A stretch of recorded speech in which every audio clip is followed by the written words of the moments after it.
And I mean, just doctors, period. The medical industry is full of propaganda and nonsense. And I think our medical, like, industrial complex really owes a lot to the media for anyone believing in it at all. Yeah. Because anyone who's been inside a doctor's office or a hospital knows this is trash. Yeah. This is terrible. Nobody's helping me here. No. You meet one good nurse and you never forget her for your whole life because you're like, God bless you, angel on earth in this sea of misery. She's my angel on earth. Sup fam, we're the Cosmic Healing Sisters. I'm Kay Darling. And I'm Erica Joy. We're community healing justice practitioners offering up holistic peer support. And now hot takes. With the very first season of our podcast, we'll be talking about healing, cosmically and otherwise. The cosmos, literally and spiritually. And sisterhood, because we're in this shit together. Sometimes serious, oftentimes silly. Always towards holistic liberation. To hang out with us in more ways than one, check out the link in our description. And let us know what you think. And we're on. We're live. We're recording. Hey, Erica. Hey, sis. Hey, Kay. Hey, everyone. So, here we are back again for our first Sisters episode of the season. Yes. So, we're getting into sister topics. Yeah. And we're doing that now. We're talking about media and propaganda because we are viewers. We are viewers. We watch things. We really do. And we always have.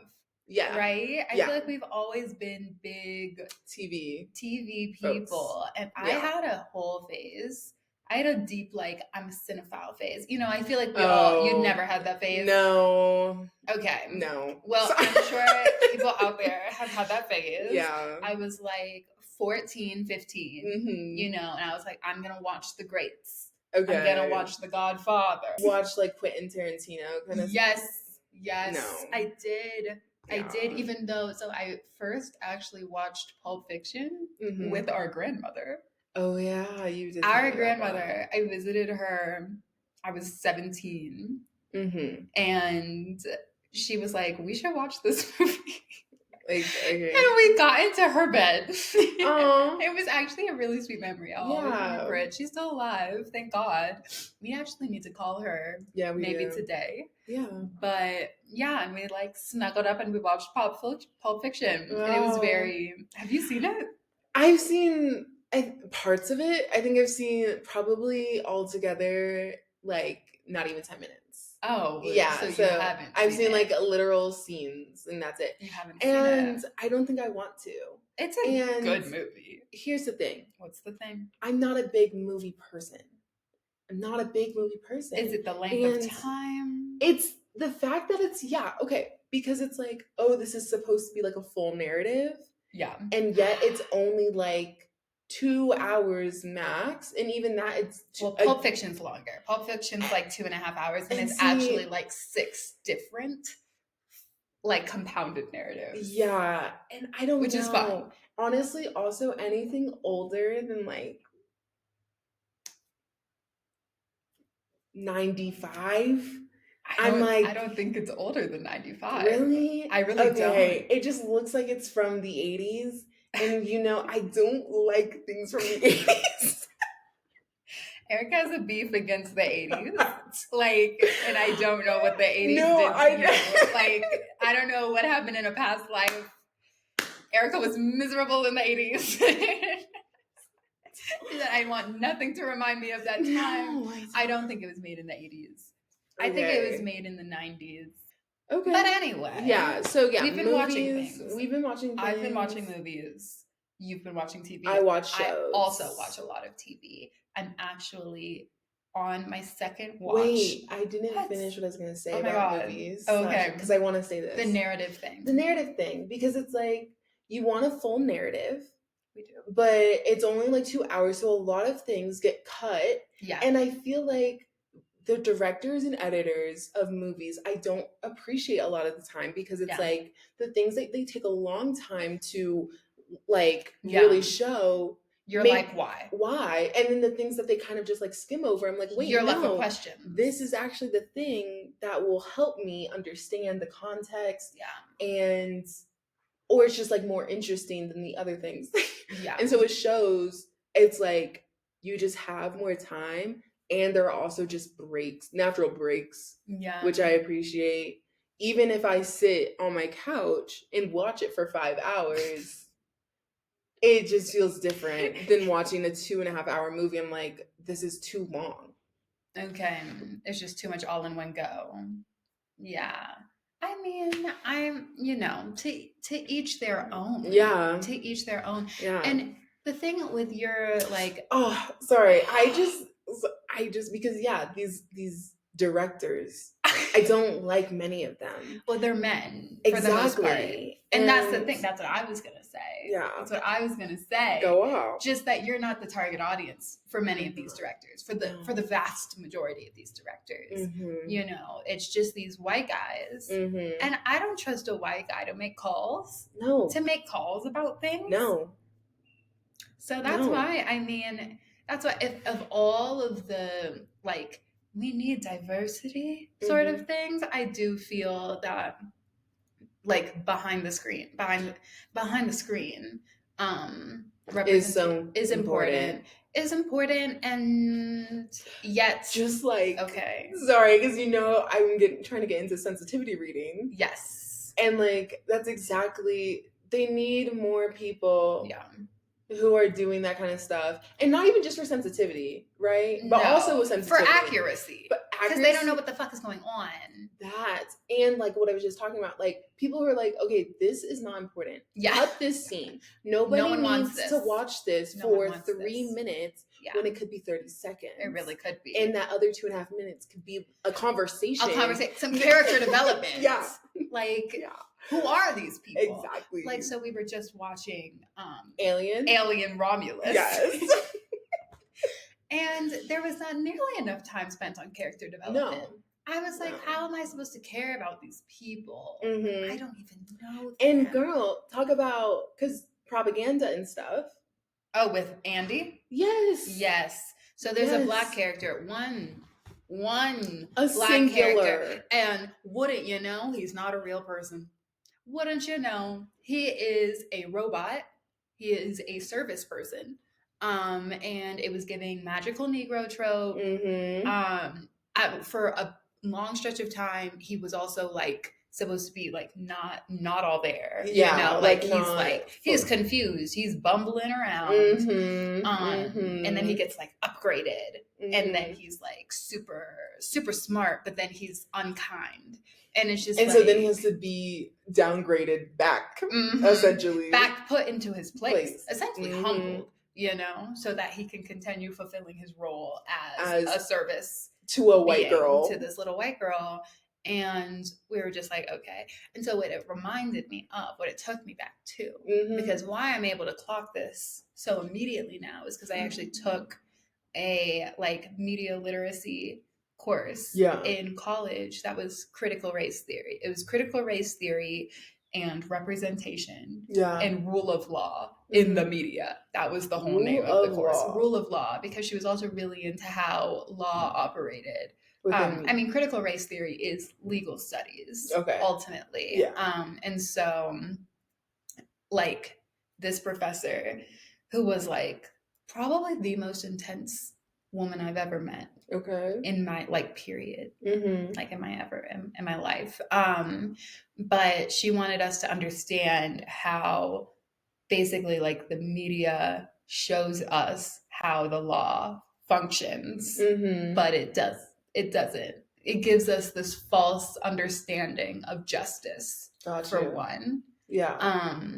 Which it does in so many ways. We're supposed to, like, people believe in the justice system because of what they see on TV, not because of all of their friends who have moved through the justice system and got justice. Like, who do we know who gets justice, in any sense? And so, and then she also had us really understand that, like, every single piece of media out there is anti-Black without exception. That was her thesis. No exceptions. it is all to perpetuate anti-Blackness. Got you. And it starts with the very first movie. The very first movie, I don't know if it's truly the first movie, but the first movie ever shown in the White House. And I believe it's one of the first movies ever made, if not the first, like talking, movie as we know it today. So basically it's Birth of a Nation. Are you familiar?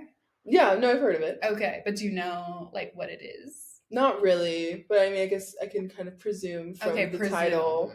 Presume away. What do you think Birth of a Nation is about? I think it's about America coming into being. Yeah. So Birth of a Nation, again, first movie shown in the White House, is like about this Black man who apparently this white woman, and all of these white people come together to like attack him essentially and to save this woman from the evil Black man.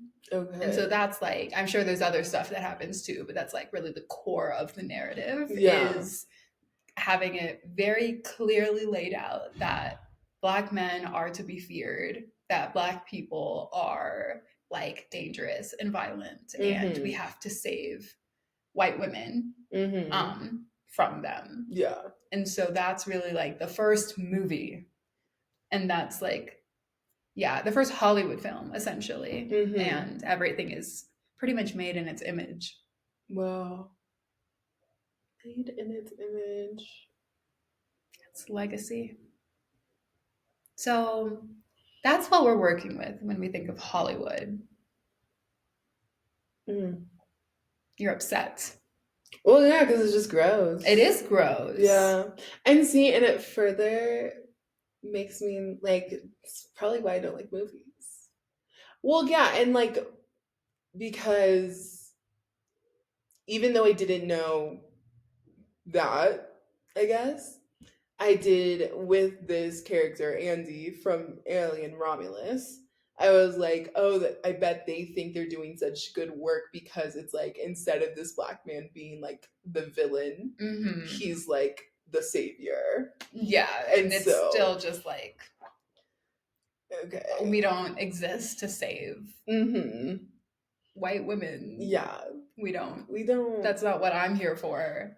Yeah. But media would have me believe that that's what I'm here for. I mean, even it's fucking Real Housewives of Beverly Hills. Oh my gosh, no, literally, because we have these two Black housewives in Beverly Hills now, Bose and Garcelle, who are both like so aligned, ride or die, for these two two other white women who don't deserve it.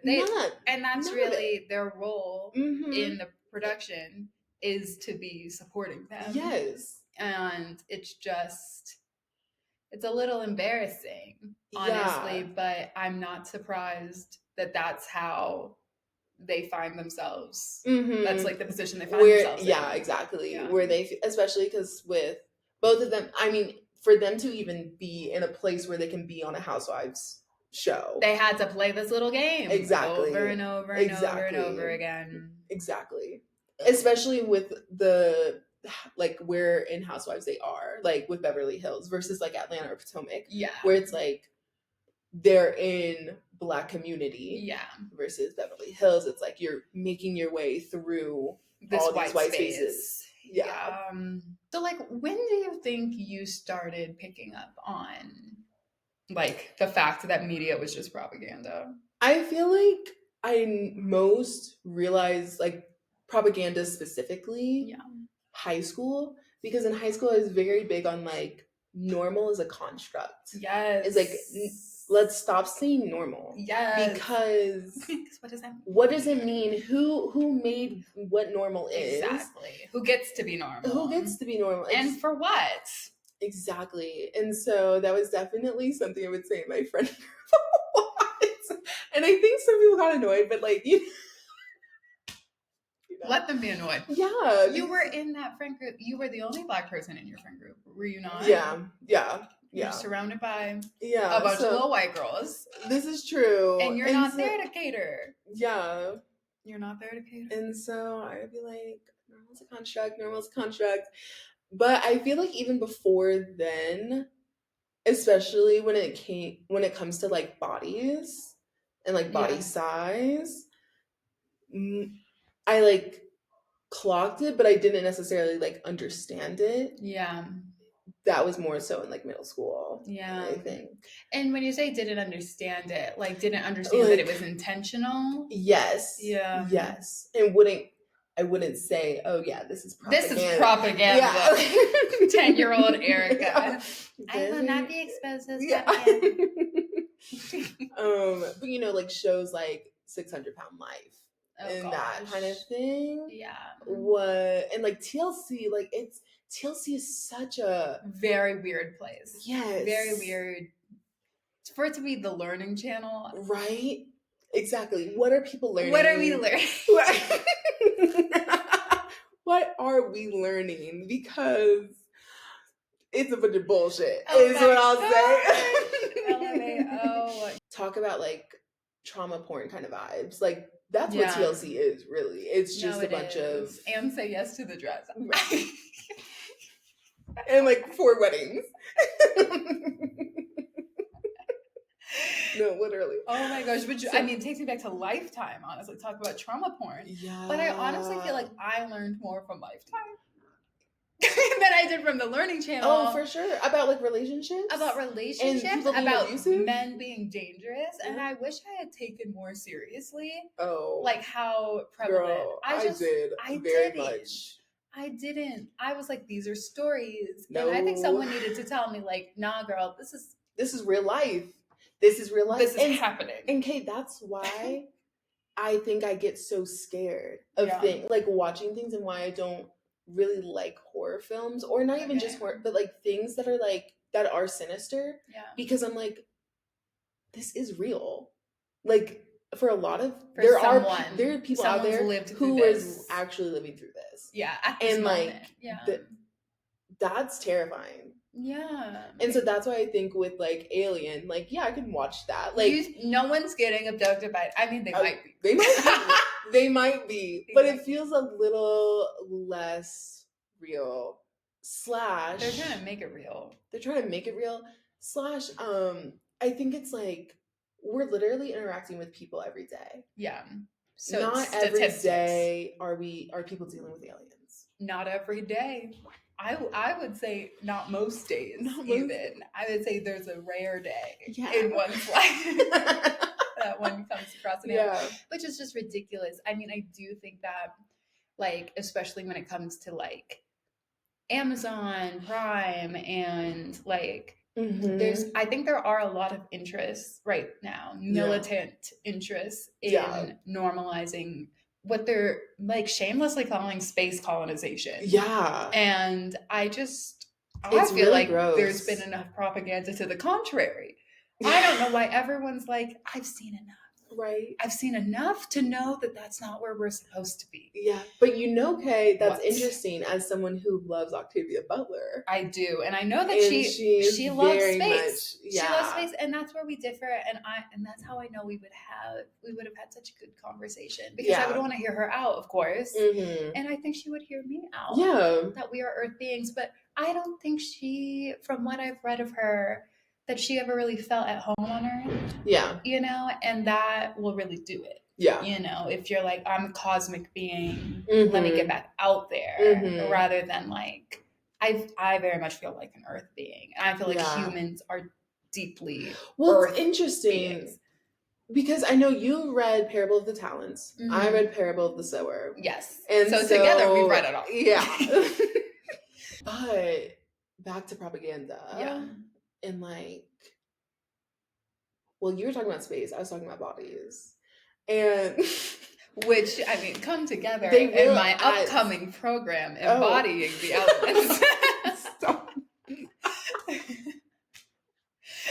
Where bodies, the cosmos, and the Earth all come together in integrative ecosomatics. Yes.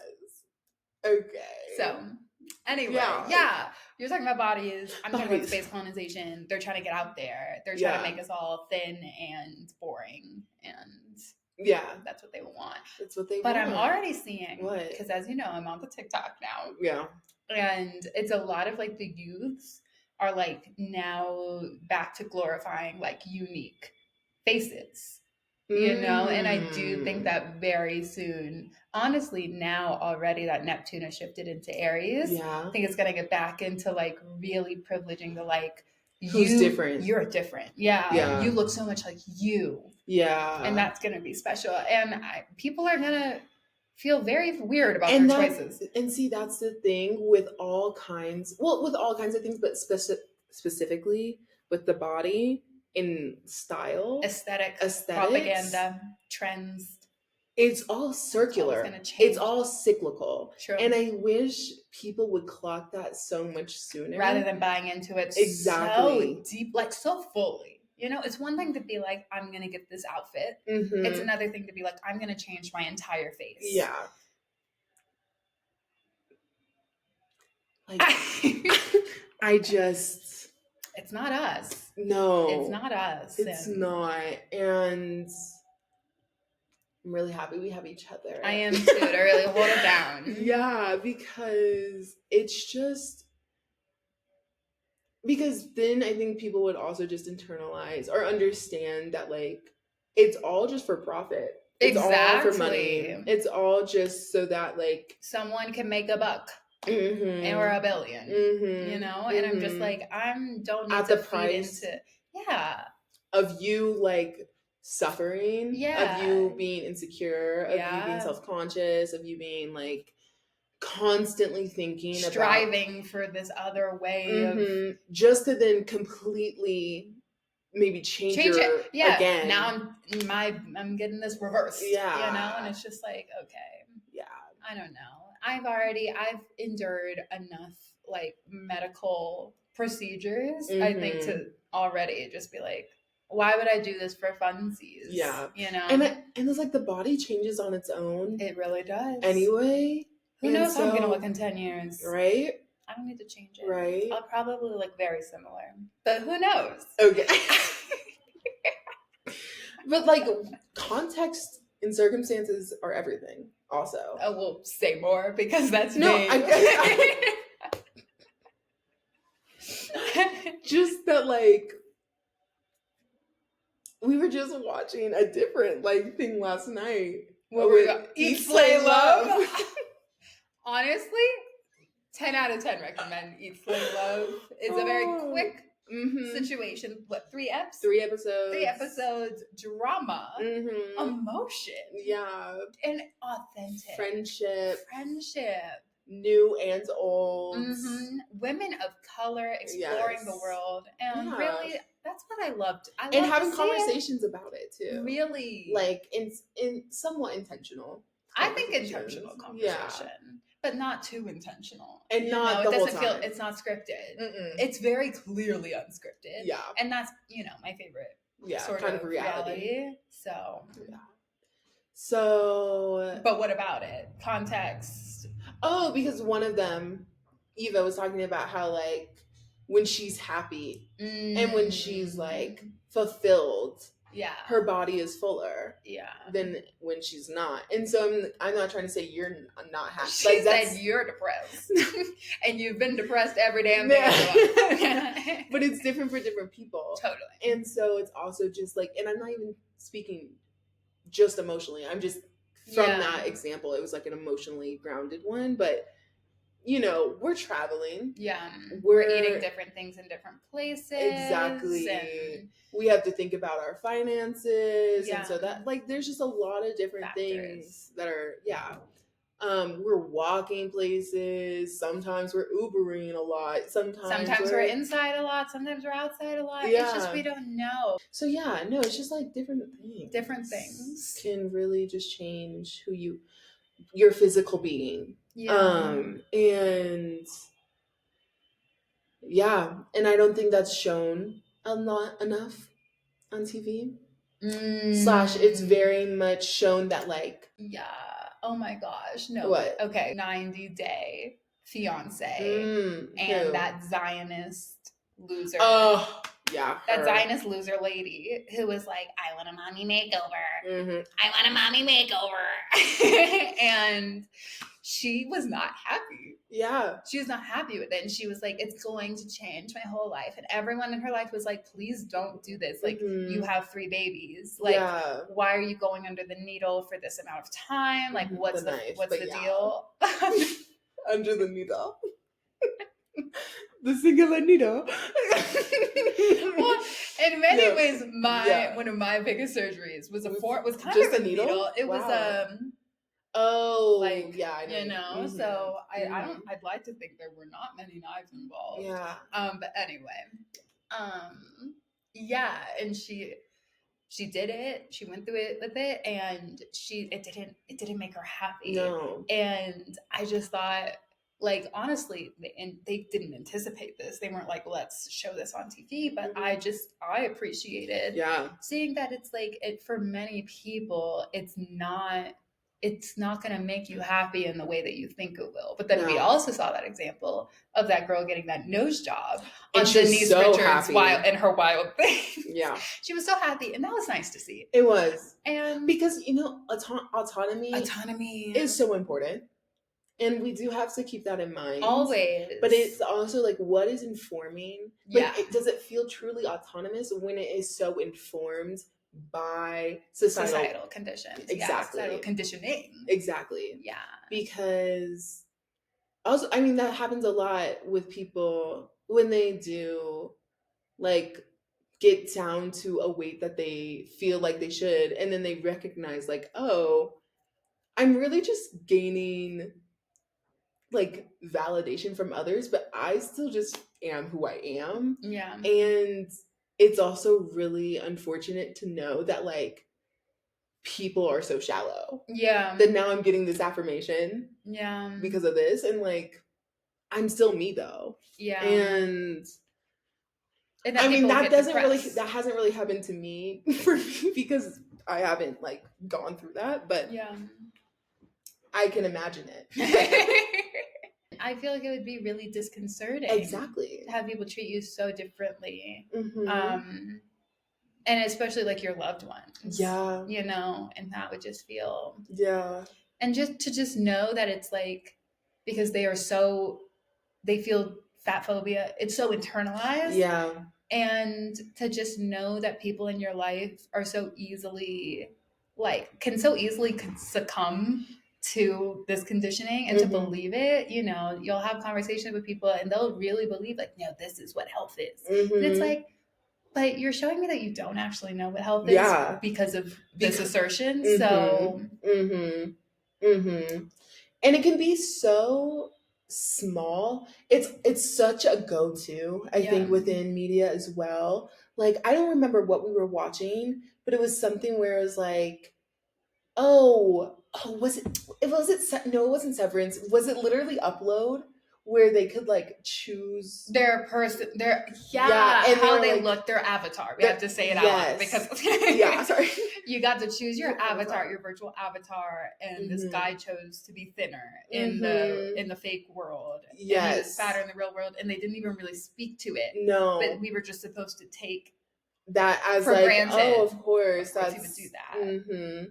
And I think there's just, like, a line that I'm thinking of, like, where, you know, you can be happier and skinnier or something. It's folded in over and over and over. And pretty much everything we watch, they find a way to sneak in there that people don't want to be fat. And it's just like, chill the fuck out. Truly. Like, it's not mutually exclusive, and it's really frustrating to, like, continually hear that they are. That health and size are connected, or what? No, that, like, happiness and body size are so connected. Like, you can't be happy and fat, and it's like, that's just not true. Really not true. It's obviously not true. Yeah. And I mean, you talk to a lot of people starving themselves, and they're not happy, because how does starving oneself and happiness really go together, you know? And it makes me think of, you know, growing up, how it was always so assumed that you were unhealthy and that I was more or less fine. You know, it was never, the only concern was that you should, like, for me, that I should eat more, but that I'm Mhm. probably perfectly healthy, but I should just eat more. Rather, and like you getting all of these tests done, and how it could have changed the whole trajectory of my life if I had gotten some tests done earlier on, because I had several diseases that could have been caught early on, and just this, like, how it genuinely affects people's lives, because you have a lot of medical trauma over your childhood, and I could have been, like, my quality of life could have been greatly improved if I had known what I needed to be worried about. Exactly. And that's on, like, just how systems of oppression don't benefit anybody, even the people who are privileged, because it then leads to either assumptions of because of that privilege, or it just like hurts everyone. Everyone loses. Lose. Yeah. And I mean, just doctors, period. The medical industry is full of propaganda and nonsense. And I think our medical, like, industrial complex really owes a lot to the media for anyone believing in it at all. Because anyone who's been inside a doctor's office or a hospital knows this is trash. This is terrible. Nobody's helping me here. No. You meet one good nurse and you never forget her for your whole life, because you're like, God bless you, angel on earth, in this sea of misery. She's my angel on earth. Who said that? Drew Santara about Dennis. He is my angel on earth. But I mean, it literally proves how effective propaganda is, because we know that I use that phrase because we just heard it in the Real Housewives, and that's bananas. But yeah, these doctor shows where these doctors care about figuring out what's wrong with someone, and we'll go through all these hoops, and we'll sit at night thinking about it. Like, what's wrong with her? They don't care if you live or die. They forget your name the minute they forget your name in the room. They don't know your name when you're there, let alone what's wrong with you. All this to say, all these medical shows will have you thinking, as soon as I get sick, someone's going to help me, and they are going to care, and it's not going to take me 6 months to go see them, and they're not going to say, oh, your tests are fine, and then you look at the tests yourself, and you'll see, you're dying, and no one told you. So let that sink in. But no, for real, like, there are all these, House, The Good Doctor, Grey's Anatomy, Chicago Med. No, neither of us has watched Chicago Med, but apparently it's like one of the highest ranking shows in the history of television. It's like, okay. We need to know what's going on in Chicago. Chicago Fire, Chicago PD. I'm just so surprised. Like, I don't understand. Like, oh my goodness. But yeah, so that's, I think, a major form of propaganda, because you'll find you leave the US and everyone cares more. Everyone cares more. I wanted to talk about horror films. That I can actually kind of watch, but how they, or like any kind of scary thing, whether, like, say more. Okay. Basically, that there is propaganda against being out in nature through horror films specifically, but also I was just thinking about Thriller, Michael Jackson's music video. That left such a mark on you. It really did, which is so interesting because I have such an affinity for him. I do know that. And so it's also just like nuance, I guess, that like Erica said Michael Jackson's one of her ancestors. You're one of your spirit guides. Erica thinks Michael Jackson has it. We don't need to put it that on. Maybe that's why you hate the 80s, because I don't think he had a good time. Was it the 90s that shit started hitting the fan? Like with his vitiligo and stuff? And he got caught on fire. Yeah. Like, I just feel like at a certain point, stuff started taking a big turn. And I feel like that was more so the 90s. Okay. I feel like the 80s. He was still I think that's kind of when Thriller came peaking out. Yeah. So, but anyway, horror films in nature and being out like out in the woods, being isolated, basically, and from cities, society, and like that isolation from society is then going to lead to you being murdered. Yeah. Or going through a harrowing event. Yeah. And so I just think that, like, I mean, we literally have just been talking about how society has been so gross and so harmful. So the idea of opting out being a scarier option than staying within the whole frame of things. I hear you. Those loud that's basically like talking over me. I hope it's gonna sound like that. Like, who cares what they say? I agree. But yeah. That makes sense. Can you think of like some examples? Yeah, I mean, there's literally like Cabin in the Woods. I haven't seen it. I haven't seen it either. But I know it's a scary movie about people being in the woods alone. And that's, it is such a major trope. Like, oh, we're going to go camping and then we're going to die, you know? Mm-hmm. There's a new one coming out called like Summer of Hell or something. Or Hell of a Summer. That's fun. Yeah. That's a fun title. Honestly, I'll watch it. Who is camp it? Counselors. Oh, that's who fun. Go to camp early to, prepare for the kids coming in. It's like a horror comedy. So it's giving like Scream vibes or like scary movie vibes. That's fun. Yeah, so I mean, but again, it's like people who are going to be secluded. Yeah. And I'm also thinking about like small towns. Like I've never seen Halloween, but I think like those are also like it's in a small town. So it's not even that one's not so much of like opting out so much as just like not being a part of a major city. And I think this really hit me, this understanding, when I was trying to see like the Aurora Borealis, when it was like coming down like south. Yeah. And it was like you still wanted to be in a like, which is why a quiet, like a dark place without very much light pollution. I mean, sorry, can we just take a minute and talk about how I don't think as a collective really sat with the like apocalyptic event that is the Aurora Borealis being able to be seen in Florida. Like, that's an absurd thing. Yeah. That there's nothing casual about that. Yeah. And we were just like, cool. And it's like, no, y'all, that's never happened. I think it's like one of those things where it's like, you don't know if it's like, wow, this is like amazing and once in a lifetime and like miraculous or apocalyptic. Exactly. Miraculous versus apocalyptic.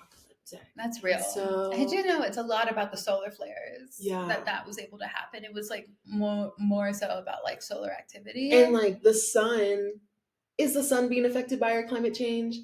I don't think so. I don't think so. No. The sun's affecting us because of our climate change. But I don't think reverse. No. Yeah.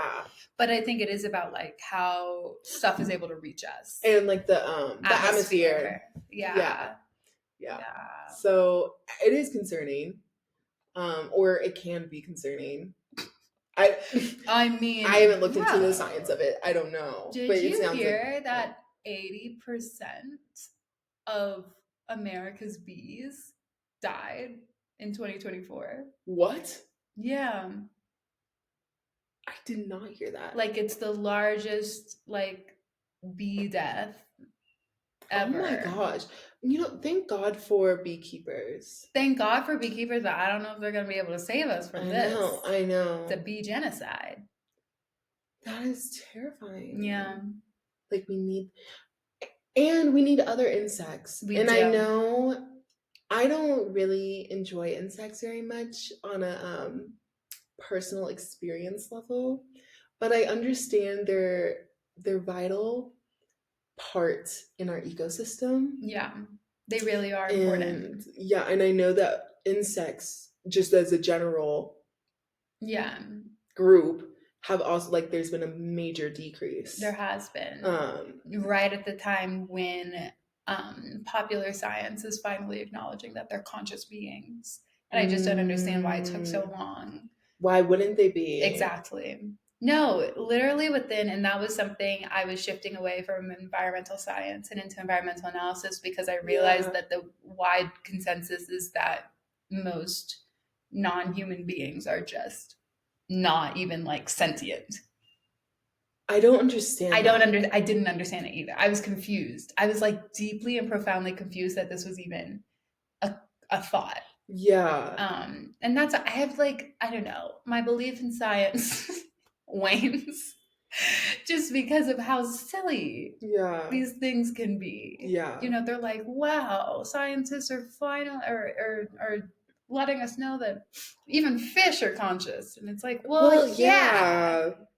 I mean, especially when you think about like even like beta fish, right? Or Yeah. like they're the ones where like two They'll fight. male They have they'll territory. yeah. If you're able to be like, this is my territory, that's a Mhm. conscious Decision. understanding Yeah. of the circumstance. Mhm. Yeah, it's absurd. It's absurd. No, white supremacy has a deep hold on Truly. these folks, and Truly. they should be embarrassed.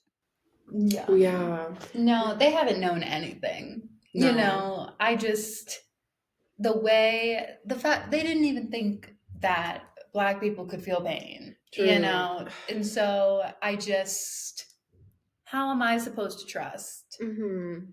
their takes on things, especially knowing once you get into science, like the field, Yeah. they'll be the first to tell you we don't know. You know, we're Yeah. just learning. This keeps changing. But you then it's know? like your baseline though, your baseline assumption is still It's fucked silly. up. Yeah. Yeah, it's not like some innocent proof before proven Like, guilty. I It's don't like the know. opposite. You Yeah. know, it's not like we're assuming these animals are conscious. How can we prove it? Which is still Mhm. like stop experimenting on Mhm. beings. But it's like they're probably not conscious, and now So like let's not actually care about them yeah, from the jump. they can just all die, Yeah. really. And I just think it really does play into. I think that there is a connection, of course, between like racial pseudoscience and you know, violence against black people, especially like structural violence against black people. Because I mean, when were these old people who literally grew up learning like explicitly, Mhm. you know, that potentially I don't know. I think it's possible that like some of these like 70 plus like politicians, etc., Yeah. like genuinely learned in schools like race science, I right? wouldn't be surprised. No, Yeah. especially because sorry, I just think with this is actually kind of different, but just like with a lot, well, with maybe every marginalized group, there like that humanity, that level of humanity decreases, and so it's just like continue. Like that's why so many things can be like laws or shows or like messages can be put out to continue dehumanizing and continue to harm because it's like there is still that inkling in a lot of people's minds that it's like, well, you're like not really a full person. I mean, that just makes me think because I couldn't think of too many examples off the top of my head of like eugenicist propaganda in media, but I just also there's very few like casually disabled people, you know, in these shows, which is odd because it's never well, maybe not never, but it's yeah, so often not casual. Yeah. That's either your whole like identity, and usually in some sort of sinister way, often in some sort of sinister way, or that your whole life is either being like you're being exploited, you're being taken advantage of, you're being, you know, you can't do something and such. And it's just because I mean black disabled people are far more likely to be hurt or killed by police than black able-bodied people. And I mean, just so the biggest, I feel, propaganda machine that we're witnessing is both propaganda and military industrial complex propaganda. Marvel. That's just all that Marvel is. Is trying to get people on board with the idea that colonization is cool, that like America is some sort of like do you feel like winner. Yeah. I'm just thinking about like the origins, I guess, of Marvel. Like and like comic the book comic, yeah. And I mean, feel like I still think a lot of it, like Captain America and stuff, true. soldier. It's distinctly like soldier, and I know Yeah. Wolverine Yeah. was also like the X-Men. yeah, like he is that Marvel or is that not even? Oh, is that DC? I don't know. I don't know. I don't know if the X-Men are separate. I just know that I remember because I was really into the Wolverine when it was first happening, like the movies, and he fought in wars. And that was supposed to be like a redemption arc for him. Oh, ew. Yeah. Okay. Because he regenerates and stuff. Like he can't die? Question mark? I don't know. I wasn't really into them. You were never into any of the comic. No. You're never into the X-Men?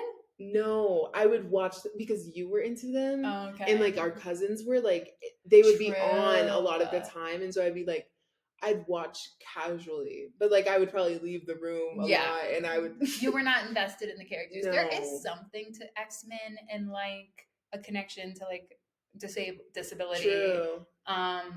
That I think there's a case to be made there, honestly, but. And also, because like some of them were like, they were like left by themselves, basically, like orphaned and stuff. Yeah. No, exactly. Like they are like essentially read as like disabled, treated and like meant to like there's a movement to like kill them and stuff. They're like, we're scared, we don't know what to do with them. That whole like they're so marginalized, but they're powerful. Are they going to use that power to take over the world, or are they going to try to just integrate? But the integration is really hard because there's still the marginalization. It does deal with that. I feel like X-Men of all things I can still fuck with. But then also it's like it does mirror real life in the way of like, oh, to get that redemption you have to fight with us. Yeah. And you still have to like suffer. Fight. Well, you still have to fight against us and with us. Yeah. And like Black people in the military. Yeah. Where it's just or women in the military. Yeah. Even. Yeah. The sheer amount, I don't think enough at all is said about the sheer amount of violence against women in the military. No. Like, it's extremely pervasive. And it's one of those things where then, like, it's often heard, like, well, I need to do this in spite of it, or, like, I need to show that, like, I can make it through for other women, like that. So kind that of they can also suffer the same thing you suffer, and that's the thing with the whole I survived, like I got through this, so you can too. Mm-hmm. There are things that I've survived that I'm like, no one should have had to do that. Yeah. No one should do that. Yeah. I'm not going to encourage you to do that. No. Because that sucked. I hated that. Yeah. I don't want anybody to even deal with a part of what let alone someone who shares my identity. And so and I mean prison. I mean I don't think anyone is like, I don't know, oh my gosh. Wait, where did that come from though? I don't like I know I've never been to prison. Yeah. No, I was thinking of just like something that someone would have to endure. Oh.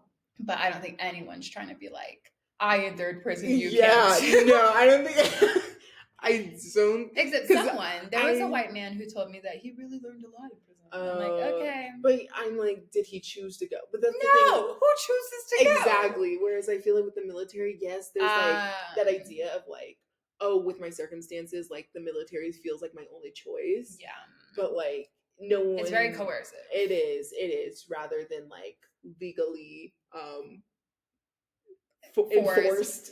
Yeah, not yet, not again. Right, but probably. True. It hasn't passed. I mean, I don't. Yeah, there was a draft. Yep. Exposing your Gen Z identity, forgetting. I know, but the draft.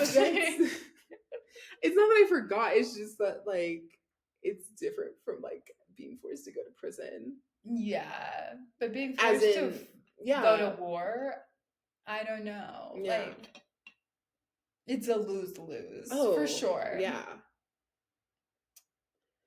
So, but, I mean, at this point, a lot of they're about to put out a movie that's like trying to basically these whole like we fought in this place and it was hard for us movies sort of thing, like yeah, let's feel bad for them, and it's a very complicated narrative. it is. You know, because it often is with veterans. Yeah, veterans are not like my number one concern, but I understand when people are like concerned about them, I suppose. But honestly, I do think veterans are being pretty radicalized right now because a lot of their care is being cut. Well, it's never really been good. Yeah. No.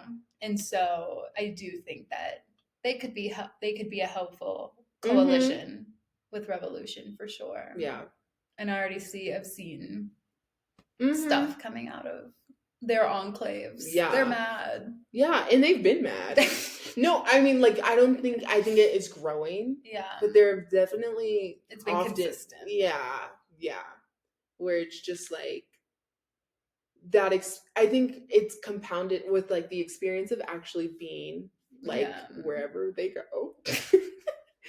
You know, at whatever time, because it's different at different times. I know. Wherever they have to go. Wherever they go. But bro, and then coming back and having like no support, and you're traumatized. Yeah, because what did you just do? Bad things, and you did bad things. So what are we doing here? And then again, at different times, like that, whatever little support there was, like it could be again so harmful. Like I'm just thinking about opioids. Were very big / are very big, and how that addiction community. And then like now what? Now what? Exactly. I mean, but the rise, I don't know if it's rise in or just consistency of proxy wars. Like I do think I don't know what they're going to end up doing, but it does seem like the US will default to proxy wars so that Americans don't have to fight. And drones, of course. Just bombs and but yeah, and there's so many movies about all of that. About all of it. Normalizing it. Yeah, where some people will be like, wow, this is so cool. And it's like, there's nothing cool about this. Yeah. There's nothing cool about it. And I mean, it is why I had to stop watching the Marvel movies, just like these prolonged fight scenes. It's just all of this fighting. And I'm just like, this is not fun for me. No. This does not interest me. No. I don't care. Because that's what when I'm thinking about the last Maze Runner movie, right? Wasn't that like the last like 40 minutes of it was basically just fighting?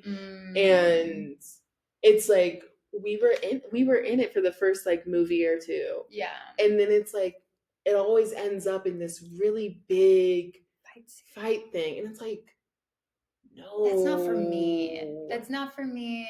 It's not for me. And I think it just continues to like fulfill this idea of like humans being we just violent. Fight. We are violent and it's inescapable. And it's just like, I just don't believe that at all. I don't believe it. And that it is a big part of the propaganda. Yeah. The inherent violence of humanity has been really pushed. And I remember when it was explicitly pushed in one of my classes, political philosophy in high school, where they were like, we came out of the state of nature, that the state of nature is violence. You've never heard of it? Hobbes? I've heard of Hobbes. I think he pushed that whole state of nature thing. Okay. And that it's violent. And that civilization saves us from being violent. That just state of perpetual violence. Which is bizarre considering we know about indigenous, like exactly. You were just going to ignore indigenous society. Like literally the history of colonization is that violent colonizers met with peaceful indigenous societies and murdered them. So it's just lies, you know, and that's just the wild stuff of it, that they had to know that they were making it up and they just did it. Yeah. Anyway, they were just like, we're just going to create a story. We're going to just write a story and folks are going to be teaching it for the next hundreds of years. And I love it. I mean, the education system in general is propaganda. It's just top to bottom. So, and that's propaganda in the media. So what's going on with you?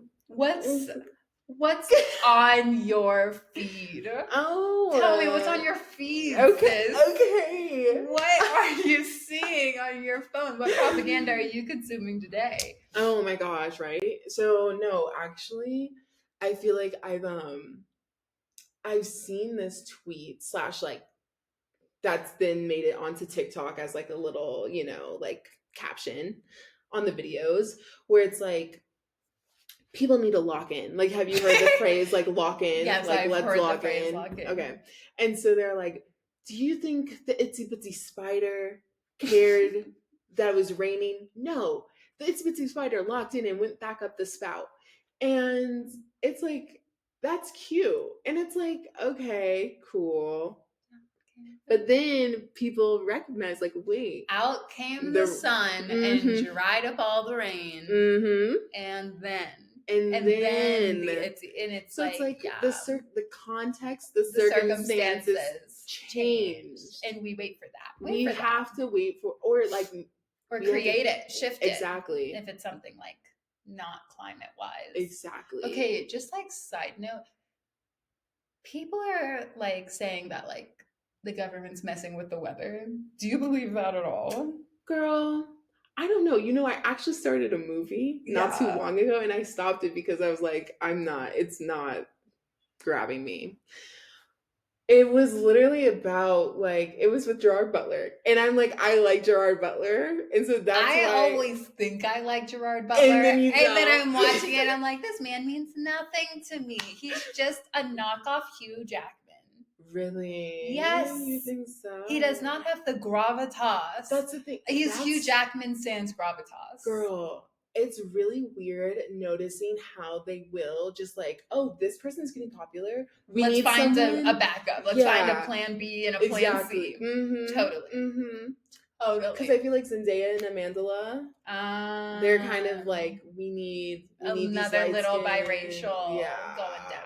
Because I think there's another one. There is a third biracial. Yeah. There is a third biracial. I can't think of her off the top of my head. And she's she must be playing C. But no, okay. But the movie was like about like the governments coming together to create like this, the government's coming together. Yeah, it's like, so I couldn't get into it enough to know. But it was like, you didn't even know whose government? Well, it started with the U.S. government, and then Gerard Butler's like, "You didn't do it. Me and my team did it, and we're like protecting the whole world because it's like this like force field basically surrounding Earth. Not a good idea. To then like control the weather. Okay. And yeah. So I'm like, if they're putting, if it's out there, then they be telling on themselves for sure. I've heard of something called like cloud seeding. Wait, say more on that because I think I've heard because about I don't know for sure. I'm like, do they put seeds in the clouds or do they seed clouds into the sky in order to like rain or like to fake rain? People are saying stuff about like the fogs that are like moving through towns being like, this isn't a real fog. And I'm just like, I've heard of something where it's like they do like they're putting stuff into the sky. Yeah. In order to like again, I'm not to do what? Maybe shade from the sun so then it can keep it to try not to so hot. Cool. Yeah. I don't know, sis, but whatever they're trying to do, I'm sure it will bite them in the ass. Whenever human beings have been like, let me try to control this, it just doesn't, it's not the vibe. We are no match at the end of the day. Right? For this, the universe? The planet. But planet? No, but even just like out in space. Oh, yeah. We're no match for the universe. We're no match. No, it's a bizarre concept. They had those astronauts up there for 8 months. They were supposed to be up there for 8 days. And y'all trying to go further? They were just in the orbit. And y'all couldn't get them back here. And where are you trying to go? Fools. Signing off. Yeah, so anyways, we'll see y'all next time. Erica Joy. That's We'll see you next us. time. What are we talking about next time? Girl, we have we're a gonna cosmic be talking episode. cosmically. We're gonna have a cosmic We're episode. gonna be We're talking gonna get back into those stores. cosmically. I'm excited. Yes. We don't know. You'll just have to wait and see, y'all. Yeah. Okay. See ya. Bye.